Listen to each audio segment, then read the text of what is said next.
Even when we got nothing to talk about, there's nowhere I'd rather be. 'Cause there's something about you and me just sitting around talking Scheetz. There is Dan Davidson. He will be part of For the Love of Country. We'll talk about that before this podcast is through. It's Chris, it's Baillie, and a special guest all the way from Osaka, Japan. Yeah, we did a remote podcast from Mexico. We thought, yeah, let's go a few thousand miles further, and that's exactly what we've done. And we are here. How do we look? I've got a special guest, Rick MacSwain from Network Travel. We'll talk to him. Baillie, how do we look? Do we look like we're living our best lives and having a bucket list experience? You definitely are glowing, but you do look like tourists, I will say. So you haven't gotten your Japanese fashion. You haven't gotten your Japanese fashion. Oh, you forgot your kimono. Yeah, I feel like like your look. I expected like a high fashion look, and you guys, you're wearing your Eddie Bauer. You look good, but man, you look like tourists. Yeah, you expected me to have a high fashion look. You and your mom dressed me, Baillie, so it's your responsibility, okay? It's the way it goes. I'm just going to set this up. So it's like we're 15 hours ahead here in Tokyo, so we're already the next day, so we can tell you exactly what's happened in the world. We're well ahead of all of you. But this morning, getting up, it's the challenge with time change is trying to adjust. And you know I'm not an adjuster, so I was up quite early this morning, Tokyo time, and I was trying to kind of work on emails and things quietly in my little single Japanese bed, because we have little single Japanese beds here. They don't really make the beds quite big enough for us normal sized guys. By normal, I say slightly obese. When you go into the bathroom, it's kind of funny because you only see half your head. And that they have the shower head is positioned right into my crotch. I don't understand. I got to basically get on my hands and knees to get my hair wet. Well, I wasn't in your room, but my shower is pretty powerful, so you better be careful. This is going to be the Chris and Rick stand-up show. Yeah, but you guys are wide awake, it sounds like. Well, yeah. So I was going to say that I was working in the dark, okay, because I didn't want to wake your mom up, and I was working on emails, and I'm like, my gosh, my eyes, I don't know, I'm finally, the time change is catching up to me or whatever, but I cannot see with my glasses on, and I'm blinking and fighting through it for like 15 minutes. Then I went to the bathroom and turned the lights on, and I had your mom's glasses on. Well, the good news is you're feeling jet-lagged, and at least you're on a wonderful, amazing once-in-a-lifetime experience. I'm feeling jet-lagged, and that is just because I had to get up a million times with an 8-month-old last night. So we're kind of on the same page. To me, it could be 6 in the morning. It could be 6 p.m. I have no idea either. So we're all in this together, except for you get to go exploring, and I'm just here. I want to start. Yeah, I want to say this is incredible, by the way. Yeah, it's just the observations. You're right. We've got no problem with this, do we? Oh, no, we're having a ton of fun. Absolutely. Okay. Baillie, let's start with you. Well, what's been going on in your world? Easter was good? I feel like I don't have a lot to add to this podcast at all. Like, this could be the Chris and Rick show today. Life is how's she going to top business as Japan? usual. This is business as usual here. I haven't left the house all week, and to be honest with you, one thing I will say is that I have noticed that my life significantly slows down when you and mom are gone. I don't know if it's I don't have a lot of plans. I don't have random drop-ins. I don't have to run around doing a podcast. I'm kind of like on my own little grandparent vacation here, and it's been all Oilers for us in our house this week. Yeah. So what you're saying is if we could get Rick from Network Travel to make us stay another 2 or 3 weeks, that'd be a good thing for you? I love when you two are on vacation. I love when you're here.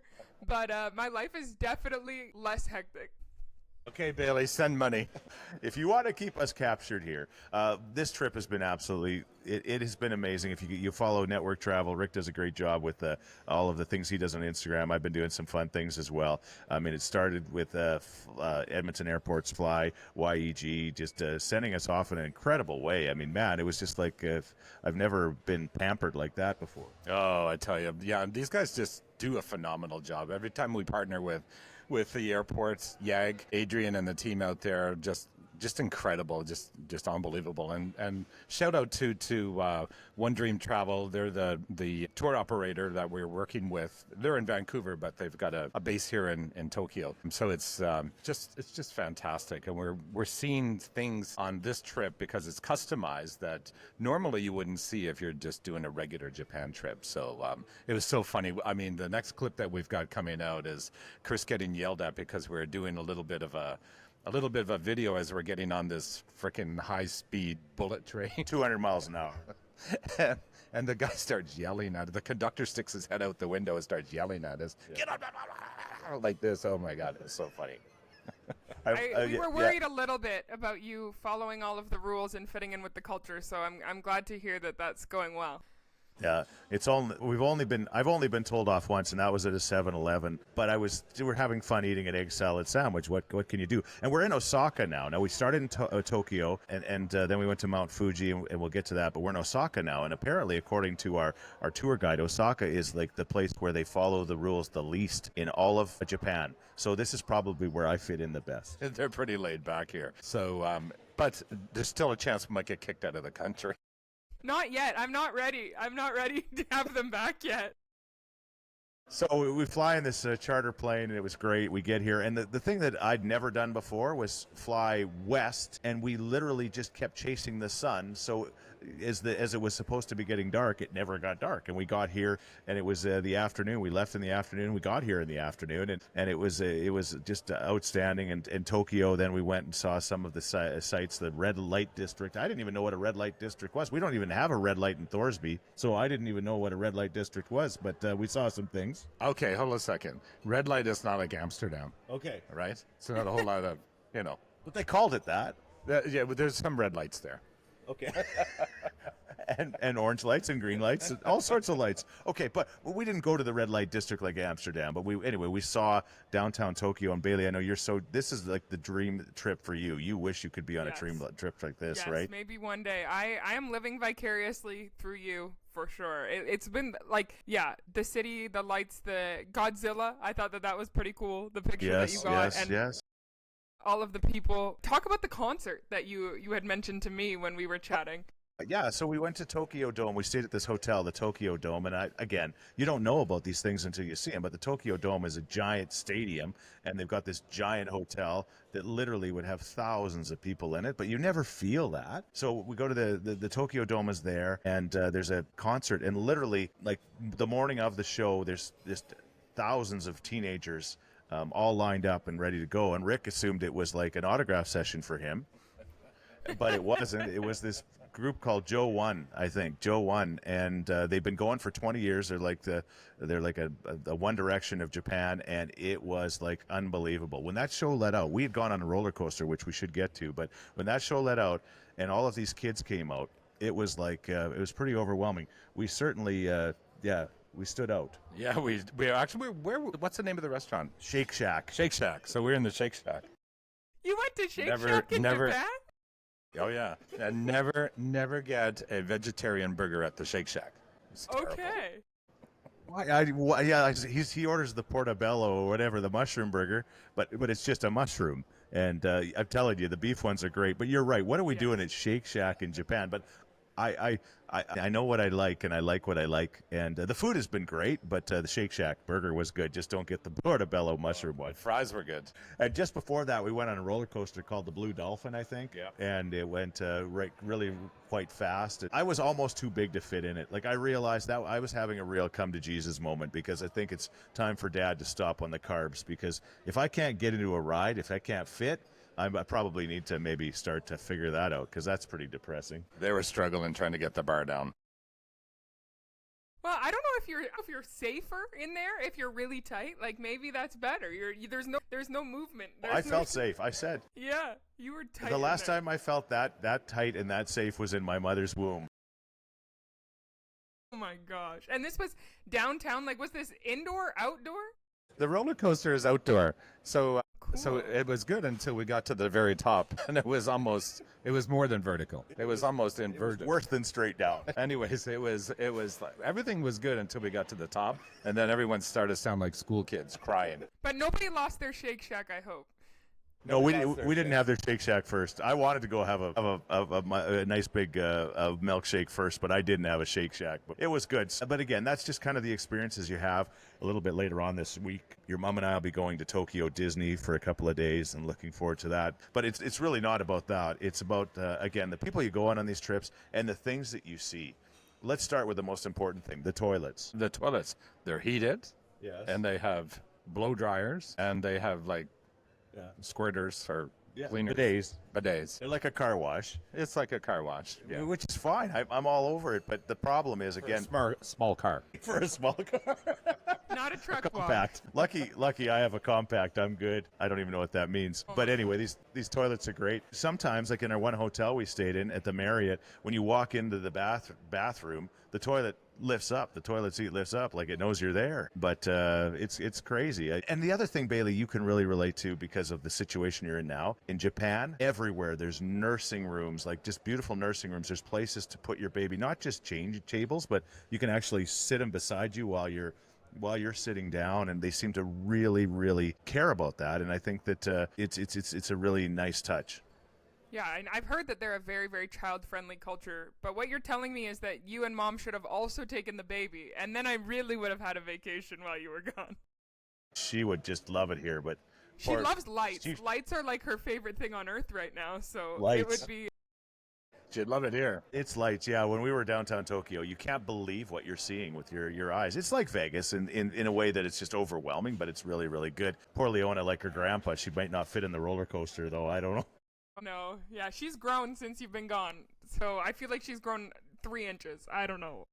And she's starting to stand and want to walk, so I don't know what's going on. But she's our own little Godzilla.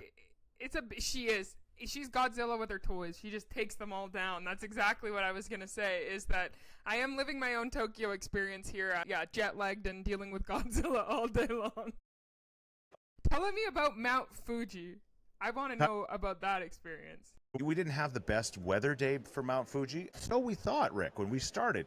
And we go up this mountain. By the way, I'm streaming the Oiler game the whole time. It's crazy technology, but I'm watching the Oiler game. It's like, okay, your mom keeps saying, Chris, this is a lifetime opportunity. Like, take a look around. And I'm just like watching the game. Oh my gosh, they're coming back. This during that game anyway. By the time you hear this, who knows what's happened in the series. This was game 1 of the Oilers and LA Kings.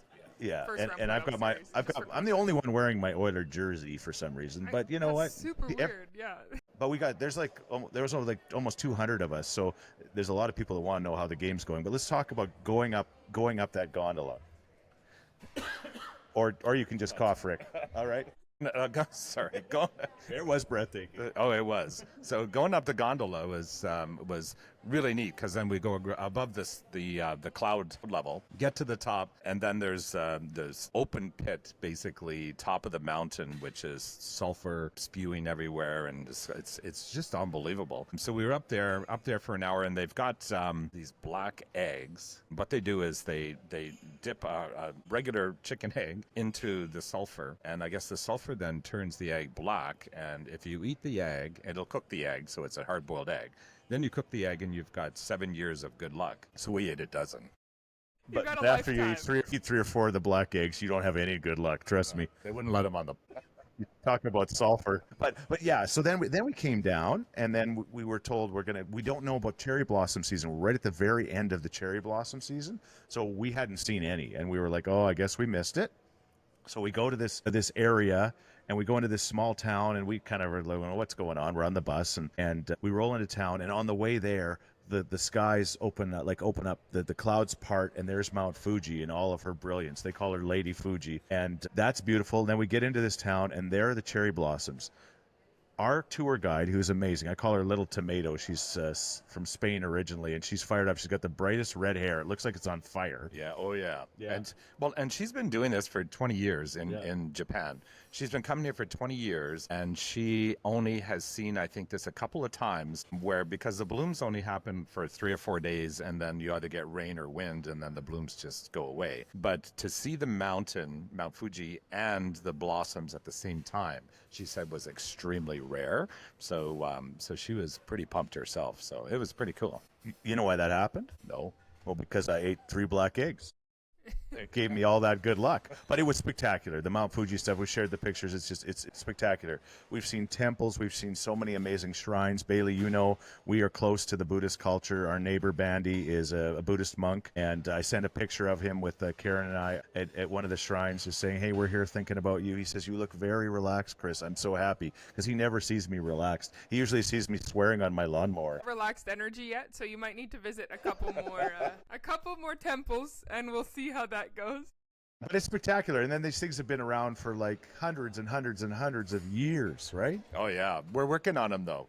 He'll be calm by the time he gets back. Get a few more black eggs in me. I want to tell one quick story if I can. There's so many amazing people on this trip, and we're having so much fun, and they've got great senses of humor, and I'm giving them all my bad jokes, and so far it's gone okay. Yeah, so Rick's going like this if you're watching the video. But there's one man named Bernie, and he's from Beaumont. Bernie from Beaumont. We got talking about how clean it is here. You never see one thing of garbage, like ever, anywhere. Like literally the entire country is like Disneyland from a cleanliness perspective, right? And as far as you can see, there's towers and homes. 37 million people in Tokyo, and not one of them litters. And you can't find garbage anywhere. No. Nothing. No. It's unbelievable. Maybe just the two of us. You better have put your Shake Shack in the garbage. Your wrappers, come on. They don't have garbages. That's the other thing. There's not a garbage when you're walking around. Everybody hangs on to what they got and they take it home. Like there's not a garbage, and that's their whole idea. So instead of you think, okay, well they must have garbages everywhere. That's why there's no garbage. There's no garbages anywhere. No, it's clean as a whistle. It really is. Like nobody lives sense, here. It's not a bad policy to just take what you need to put away and put it away on your own. And then there's no garbages hanging out stinking everywhere too, like New York City or something like that. It makes sense. But it would never happen here. It would never happen here. No. So, but anyway, so we got talking about the garbage situation, and my buddy Bernie from Beaumont, who's on the trip, was telling me one time, and I got saying that people throw stuff in my ditch. I say my ditch, it's our ditch. They'll throw refrigerators in the ditch and couches and garbage, and instead of going, and I go crazy, and he said, oh, that happened to me once. So he says, I was watching out my window on our acreage, and I saw a guy pull up a construction guy with a whole bunch of drywall and drywall studs, and he just went in the ditch right by my house and just put it all in there. He says, so what did I do? He says, I got my pickup and I loaded it up as quick as I could, and I followed him to Beaumont where he lived. When he pulled into his driveway, I pulled up to his lawn and just fired all the stuff onto his lawn. And he says at first he came running out like he was mad, and then he realized what was happening, and he just let me throw it all on his lawn. I'm like, that is like the ultimate gotcha. Yeah, that was perfect. He must have had to load that up quite quickly, though. I can't imagine. I've never been so angry. He says, I've never been so angry. I did it very, very quickly, and the guy was driving slow, and I went to Beaumont, and I just looked for his truck, and I found it, and I just fired it all in there. And the guy with the motorhome, too. Yeah. Oh, yeah. Guy. He says, one guy pulled up beside my yard and decided to dump his sewer in my lawn, and he says, so that was the second time I almost killed somebody. Wow. And Bernie he says, I'm not a killer. Revenge. He says, I'm not a killer, but I get it. Anyway, those kind of things don't happen in Japan. That's what I'm saying. It was really, really amazing. Okay, some of the other highlights so far, and then maybe some of the things that we can look forward to on the trip. Well, today we're going down to Nara Park, where the deer apparently we haven't got there yet, obviously, but the deer apparently will come up to you. You can feed them. They're super tame, so it's pretty neat. Of course, we're going to go to some more markets. We're going to do a wee bit of shopping. We've done a little shopping for our granddaughter, just a little bit. We're going to crank that up. Yeah, and get out into the countryside. That's what we're looking forward to a little bit, too, as we move south. And then, of course, we're going to Hiroshima and see everything down there. So it's going to be just incredible experience. Yeah, it really is something. I mean, one of the big things for me was the egg salad sandwich from 7-Eleven. Yes, I'd love a review of that. Okay, so my friend Pat Galenza, shout out to Pat, friend of the show. He said he came to Japan last year with his daughter, and he said, the whole trip was amazing, but the best thing was the egg salad sandwich at 7-Eleven. And I said, come on, Pat. I love the egg salad sandwich too. Whatever. Yesterday, our tour guide, the little tomato as I call her, takes us to 7-Eleven. First of all, they've got hologram checkouts, like self-checkouts, and they're hologram. So literally the screen comes out and you start pushing buttons that aren't there. Like, do you want a bag? And you go, no. Do you want credit card? And you're pushing, like, the future is now. Like, it was crazy. Cool. And so so she says, here, you love your Diet Coke, Chris. They've got Diet Cokes with fiber in them here. So she said, smart. this Diet Coke will have all the fiber you need for the day in your one Diet Coke. There's a fiber crisis especially in North America. People aren't eating enough fiber because they're focused so much on their protein goals and things like that. It's a little chunky, the drink, but it's supposed to be good. Yeah, it tastes like grass. But it's good. It had no taste. But my gosh, was too much information. But I definitely had a close encounter with one of these fancy bathrooms after that. Well, at least it was comfortable. It was comfortable. They have heated seats, so it's good. I just sat on there. Sometimes I don't ever want to get off. I'm like, I could stay on here for an hour. I love it. So we have this Diet Coke, this fiber Diet Coke, and it was really good. Then it was time to experience the egg salad, and Pat was right. They take the crusts off. They're crustless. It's white bread. The egg salad is just almost as good as Grandma's. Like at the funerals, when we have the funeral egg salad, that's when she really cranks it up at the funerals. It was fantastic. It was like if cotton candy and an egg salad sandwich would make love, that's what they would make. It tasted like a cotton candy egg salad sandwich. So good. We have to give a shout out to our friend Dan Davidson, because in one of our first episodes as well, he shouted out the egg salad sandwiches in Japan, and he was the first one, I think, to tell you that that's what you need to eat. Yeah, and your mom bought some kind of fancy one with strawberries in it or something too. Strawberries are everywhere, and they put them on everything, which is a great thing. But yeah, the rest of the story was that my little tomato, the tour guide who took us there, we lady and tramped the egg salad sandwich. Not that close, but just a little bit. She took one half, I took the other, and it was that good. And then all of a sudden, for some reason, somebody in the store basically told us to get out. In so many words. Getting kicked out of a 7-Eleven that is really something. Like, when you think about the 7-Elevens in Edmonton, you have to do something crazy to get kicked out of one of those. That's what she said. Come on. She said, come on, lady. It's a 7-Eleven. Exactly. Come on. Can't we have fun anymore? Bullet train. I know we've got an election coming very soon. If I was King of Canada, King of Alberta, I would say whatever it takes to get a bullet train between Edmonton and Calgary, let's make it happen. Like, honestly, what an experience. And what a great thing that would be to connect our two cities, Edmonton and Calgary. Like, it's wild. I mean, we said the problem with the bullet train in Canada or Alberta would be the bugs on the windshield of the bullet train. By the time you got to Calgary, you'd have to replace the windshield. We'd have to make sure we miss a couple of cows. Oh or you hit a moose. That would be bad. You'd hit a moose and red deer, and it would go all the way to Crossfields. It wouldn't be the best. But the bullet train experience was it's crazy how those things work. And they've been doing them since 1964. What are we doing? I'm not trying to get political here, but what are we doing? Like, I know that it costs a lot of money, but let's make that happen. Again, that is my one and only thing. Two things that I would run on if I was in politics. Bullet train, and I would say no charging for parking at hospitals. Those are the two things that I would do. And egg salad at 7-Eleven. Right. And, and no wood forks. No, but Spoons. you had to throw that one in there. Splinters. I had to throw that one in. I took a bullet train between London and Paris a few years ago, and we went under like the sea, which was the craziest part. And it is like the most efficient way to get anywhere. Like it would be pretty cool to be able to get to Calgary quickly. Your driving on the Henday is a bit of a bullet train vibe anyway, so you're not too bad.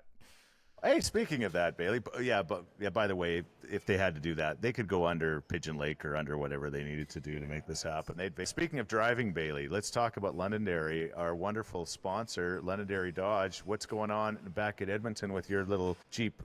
My Jeep Compass Trailhawk is doing good. Again, it's kind of awkward because at the time of recording this, the Oilers have played one game in the Stanley Cup playoffs, the first round against LA, but it is car flag season, which is so exciting. It is car flag season, It's always so fun in Edmonton when you look around and there's Oilers flags on every second car driving down the road. That's the best. And so I was so excited before the first game to deck out our car with Oilers car flags. It's the white Jeep. It looks so nice. The orange and blue stands out against it. I feel even cooler in my Trailhawk with my flags. And so I'm just ripping around the city celebrating the Oilers, and we hope they're still playing by the time this podcast is released in half a week. My favorite part of the Oiler flags is seeing the dead soldiers on the side of the road, like when people unroll their windows. And then I've done that a few times. All of a sudden, I'm running back on the Henday because I forgot I had a flag, and all of a sudden it's on the side of the road, right? Yep. Yeah, yeah. You know, and again, of course, I love the classic. I'd love to drive that thing here. The vehicles are interesting here. As we're doing this right now, we're just looking at kind of I don't know, what would you describe that little truck like? That is a third ton. A third ton.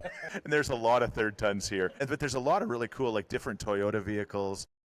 Yeah, you don't see a lot of Dodge pickups here for sure. You don't see a full size pickup, but yeah, the vehicles, and they're all pristine. Every last one of them is just there's not a scratch on one. There's not a dent. Obviously, there's no rust, and they're completely clean. The wheels all look like they've been polished today. Even the bus. And not only that, it's weird because when you're in a city with this many people, usually the corners of vehicles are banged up and dented and all this stuff. Yeah. Every single vehicle, no matter how old it is, there's a lot of Toyotas here. Yeah. They all look like brand new, right? Yeah, they do. They do. Oh, and the other thing that's cool, speaking of transportation, anyway, shout out to Londonderry. Yeah, that's how we treat our Londonderry Dodges at home. Exactly the same. Like we're in Japan.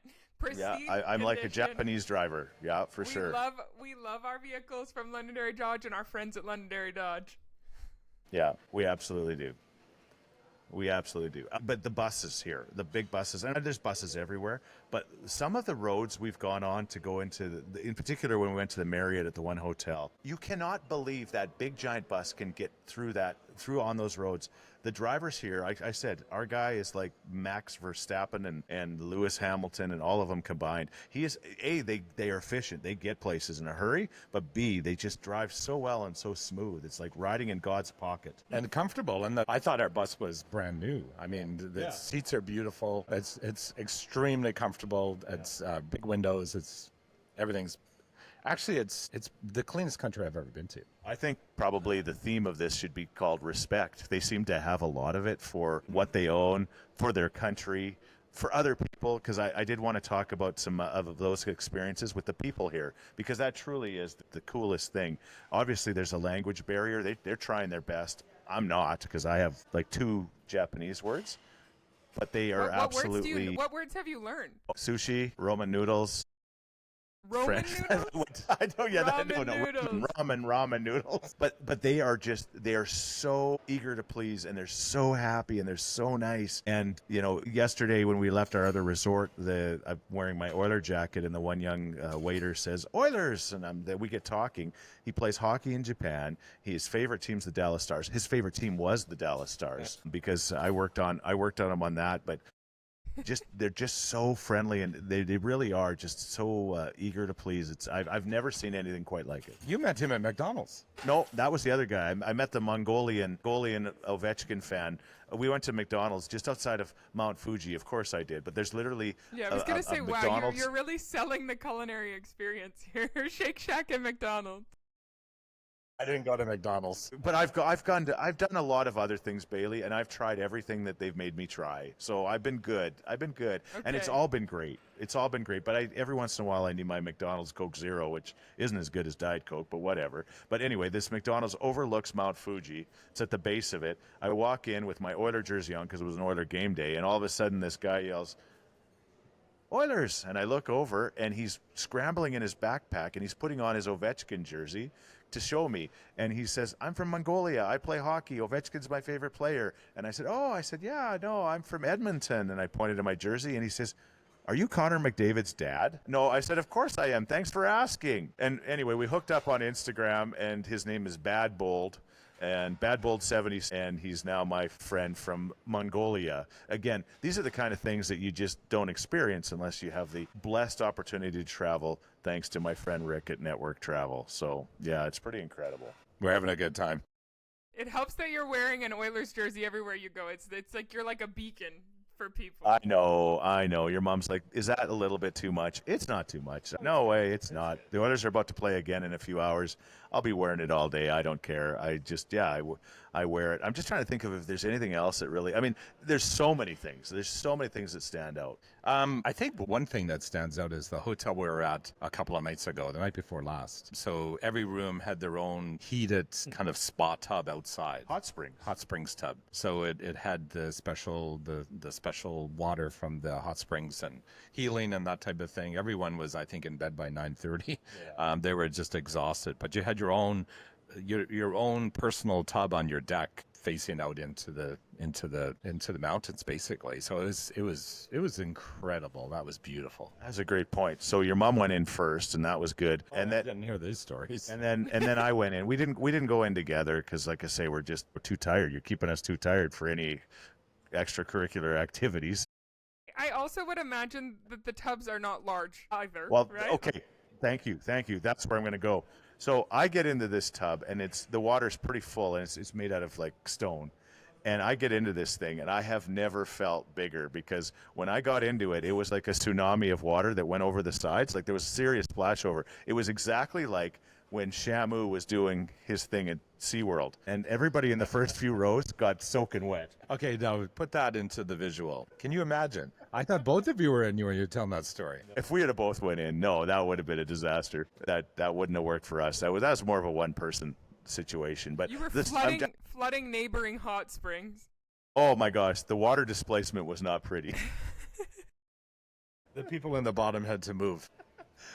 But those are some of the things. I mean, it's just been, it's unbelievable. I just would encourage anybody that ever wants to come. This would be, I never thought there would be a trip. I'm not saying this is better than Africa, because I don't think it is. I think it's equivalent to Africa. These are the kind of things that if you ever have the opportunity and you're here and you're just experiencing it on so many different levels, the people, the culture, the French fries, the Diet Coke, all of the different things, the history of this country and everything about it is just spectacular. And the great thing is my friend, of course, Jackie. I was trying to think of her name. Beautiful Jackie and Rick and everybody just do an incredible job of customizing these trips, so everything just goes flawlessly, except for getting kicked out of 7-Eleven. So no, like we said, the food experience is unbelievable. Even at breakfast, they have this, I don't know what it's called, but you mix it up, and it's funny because somebody said if you get by the smell, it's amazing. That's what they say about me. And so it was kind of the same idea as blue cheese, but you mix it up and put it in with the rice, like at breakfast, and it's just got this really. If you like blue cheese, you would love this. Just as an example, there's so many flavors. I mean, the food is like a culinary capital of the world here. It's just incredible. So we're excited. I think today we're going out for a big sushi lunch, and I think it's going to beat anything that we've ever had in terms of sushi back home. It's authentic. One would think, the food has been just spectacular. It really has, and I've had a chance, and I just to experience some things. They had some kind of a banana sauce for my waffles yesterday. I'm telling you, if I could have just taken home about 5 gallons of it, I would have. It was that good. But and again, I know I'm talking about banana sauce, and you're talking about sushi, but there's something for everybody. I guess that's what I'm saying. And I challenge you to your sushi lunch. You need to you need to really get it. You need to try. I'm gonna get my sushi on. Don't worry. Okay, because it's going to be the best sushi in the world. By the way, I am the Connor McDavid of chopsticks. My former boss, Bob Lang, rest his soul, he's my first boss. He took me out for lunch once early on in my radio career, and he said, Chris, if you want to get anywhere in this world, you got to learn how to use chopsticks. And he taught me that day. And Bob, you were right. Because your mom's starting to pick it up, but I'm trying to help her as much as I can. She's pretty good too. She's okay. She's kind of the Derek Ryan of chopsticks, So she's trying her best. But she's a veteran. She's a veteran. She's who you need, but she's just not going to really score you any goals when it comes to chopsticks. She's on defense. She's a defense. Yeah, she kills penalties. A bit of a fourth-line grinder. When the occasional draw, hey, the little tomato's here. Well, we're going to get her on here. Come on. We're doing a podcast with my daughter. Sneak your head in here. There she is. Hello, Baillie. Oh. Good morning. How are you? Say egg salad sandwiches are the best in Japanese. 卵サンドイッチが最高です。 Okay. There you go. Thank you. She's the best. She's the best. Before we go, got to talk about the For the Love of Country concert. Baillie, you've been working behind the scenes on helping us with this. Again, tickets are starting to move. We need to sell more tickets. 100% of the ticket profit made is going directly to Alberta Dreams, so we can send more dreams to children chronically and seriously ill in our province of Alberta. It's a local charity in our province, and we've got all of these incredible country music artists. Baillie, how excited are you about the show? I'm pumped. I think that the closer we get here, and it's actually not that far away, the more excited I get, and I'm thinking about all of the different songs and all of the different performances we're going to get. We've added a couple. I say we now like it's my concert too, but it kind of is. It is. We've added all a of our couple new concerts. artists, which is very exciting. Yeah, Delta Suite. Hey, talk about Delta Suite. Patrick, is it Quarterban? Is that his name? Quarterback, yes. Quarterback. Yeah, Yes, tell us about him. We love him, but he started his career as in the band The Stereos, which you might know from the song Summer Girl. Do you know that one? Can you sing Rick? a little bit? I don't know. Sorry. Rick only knows Tom T. Hall, so yeah, no, he's. I love Tom T. Hall. I know you do. Old Dogs, Children, and Watermelon Wine. Merle Haggard. Yeah, but Rick's coming to the show. Oh, yeah. Sing a couple of words from Summer Girl for us, babe. Well, it goes, do up, let's make it happen, shorty. I know that song. Do very up, good. do up. Yeah. Yes, yeah. It was like a massive hit. And so he started with the Stereos and now has kind of transitioned in his career, done a lot of different things, but now is the artist Delta Suite and has some really, really, really cool music, and excited for that performance for sure. And we want to get him on the podcast as well.